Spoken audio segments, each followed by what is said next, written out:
In the spirit of mentorship meaning something I've had to learn for myself the hard way and employ in my life rather than advice, meaning something that I read somewhere and I'm telling you to do. In the spirit of mentorship, if there is anything that I've had to learn, which is a fundamental guiding principle, it is this. You cannot expect to have quality relationships within a conventional lifestyle under the terms and conditions of the technocratic control state which we inhabit. The technocratic control state we inhabit, in fact, by design, excludes the ability to relate.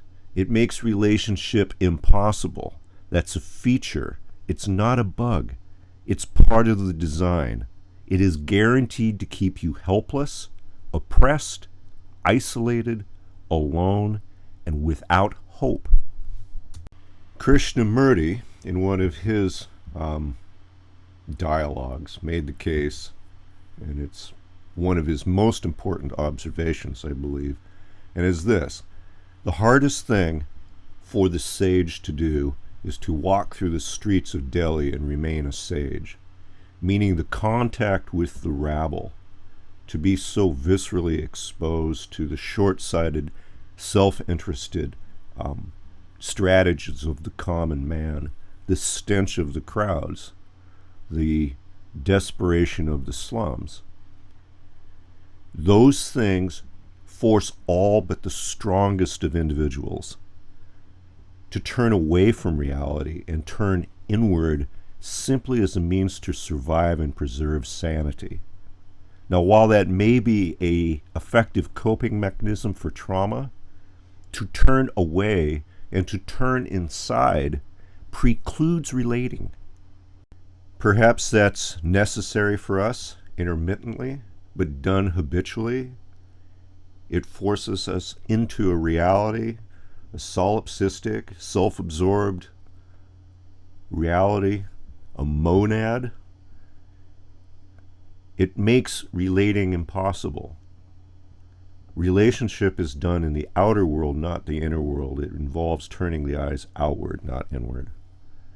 We have to live in environments that reward turning outward so that we can reinforce those skills, those tendencies, those strengths.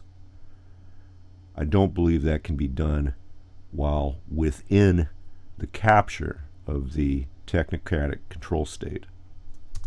And why? Well, if an individual is at all sane, is at all honest, is at all intelligent, one has to be fundamentally, viscerally aware that the circumstances and the privileges that they may enjoy within the technocratic control state, within the civilizational project, comes at the great and savage harm of other people and the natural world in which we live. You cannot be unaware of that. You can deny that, but of course that is, once again, a turning away, a turning inward. You can do that for a while, you can do that intermittently, but if you are at all conscious, you must be aware of that harm. And there's perpetual chatter in this world asking the question, why? Why are we so uniquely narcissistic in this world?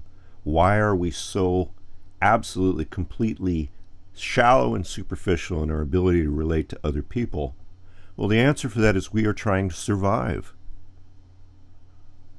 We are living within a culture and a society that makes maturity and connection to reality too painful to bear.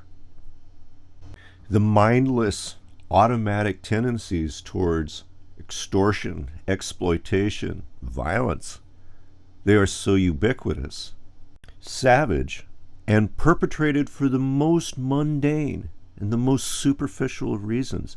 As I've said before, we are a culture that will literally cut down a forest. We will clear cut it to the ground to make asswipe with it. There's simply no way that a conscious individual can function within this environment, within this habitat, and remain healthy. No amount of strength will bear up for it, with it, for long. The only choice for one who wants to remain healthy and sane and have the ability to relate to other in a authentic manner needs to disengage. Or, again, once again, that's what I've had to learn the hard way. I share that with you with the hope of saving you some time and saving you some grief and opening the door at least for some authentic, humane relating while the opportunity still exists for you. That opportunity doesn't persist forever. You better grab it while you can. And I'm here to encourage you to try. Cheers.